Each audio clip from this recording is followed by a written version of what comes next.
Hello बच्चों, हम अव्यय पढ़ रहे थे और पहली वीडियो में मैंने आपको क्रिया विशेषण पूरा बताया। अब इस वीडियो में हम पढ़ेंगे क्रिया विशेषण के बाद जो दूसरा हमारा भेद आता है अवयव का, संबंध बोधक क्या होते हैं और इसको हम उदाहरण सहित समझेंगे।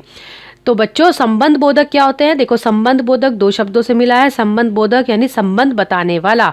तो इसकी परिभाषा देखिए, जो अवयव किसी संज्ञा के बाद आकर उस संज्ञा का संबंध वाक्य के दूसरे शब्द से दिखाता है उसे क्या कहते हैं? संबंध बोधक कहते हैं। इसमें लिंग, वचन, कारक आदि के कारण कोई भी परिवर्तन नहीं होता। मैंने आपको पहले ही बताया है कि अव्यय क्या होते हैं जिनमें कोई भी परिवर्तन ना हो। तो ये संबंध यानी क्या होता है? जो संज्ञा के साथ दूसरे वाक्य के संबंध को बताते हैं। जैसे देखिए एग्जाम्पल, वह दिन भर काम करता है। तो वह कैसा काम करता है? दिन भर काम करता है। तो दिन भर, भर क्या हो गया? हमारा संबंध बता रहा है, वो काम करने का संबंध। मैं विद्यालय तक गया। मैं कहाँ तक गया? विद्यालय तक गया। मनुष्य पानी के बिना जीवित नहीं रह सकता, यानी पानी का संबंध किससे बता रहा है? वो मनुष्य से बता रहा है। तो ये क्या है हमारा?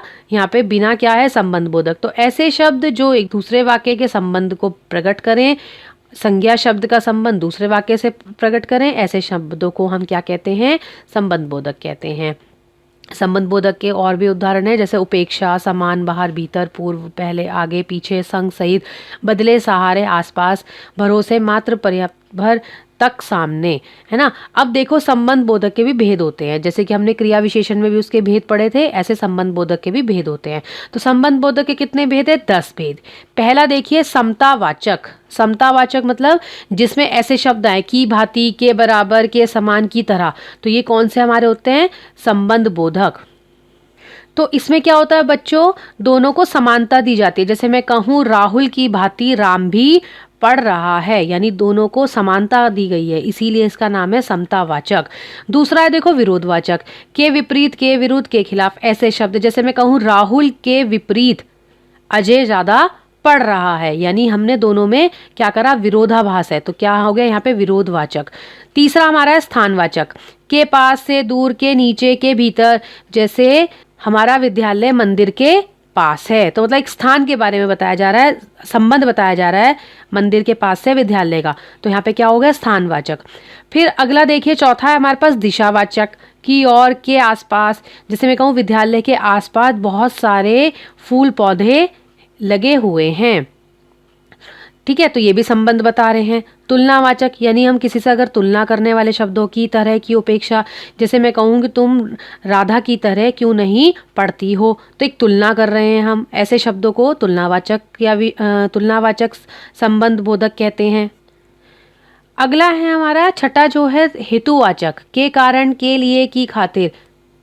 जैसे हम सेंटेंस बोलते हैं कई बार कि भगवान की खातिर तुम यहाँ से चले जाओ, तो मतलब एक माध्यम, हेतु वाचक यहाँ पे हमारा जो है संबंध जोड़ रहा है, तो संबंध बता रहा है ये वाले शब्द, तो क्या कहते हैं? हेतुवाचक। फिर कालवाचक यानी समय का, जिससे पता चला हमारा। से पहले, के बाद, के पश्चात, यानी तुम राम के बाद तुम्हारी ही बारी आएगी।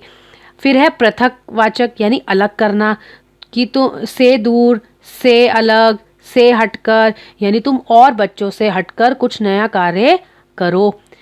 एग्जाम्पल इसका ये हो सकता है। फिर देखिए आप साधनवाचक, 9वें नंबर का। के द्वारा, के माध्यम, यानी जो मतलब साधन जिसे कहते हैं, जिसके द्वारा कार्य हो जाए।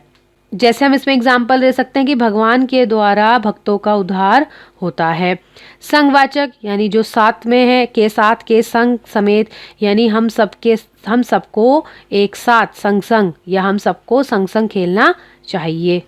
तो इस तरह से बच्चों हम इसके कई सारे मैंने आपको उदाहरण भी दिए हैं और मैंने इसके आपको भेद भी समझाए हैं। तो अगर आपको एग्जाम में आए तो आप इसको इन शब्दों के माध्यम से आप उसको पहचान सकते हो कि यहाँ पे संबंध बोधक जो है हमारा अव्यय कौन से वाला है, समतावाचक है, साधनवाचक है, संगवाचक है। तो इससे आपको पहचानने में काफ़ी आसानी होगी।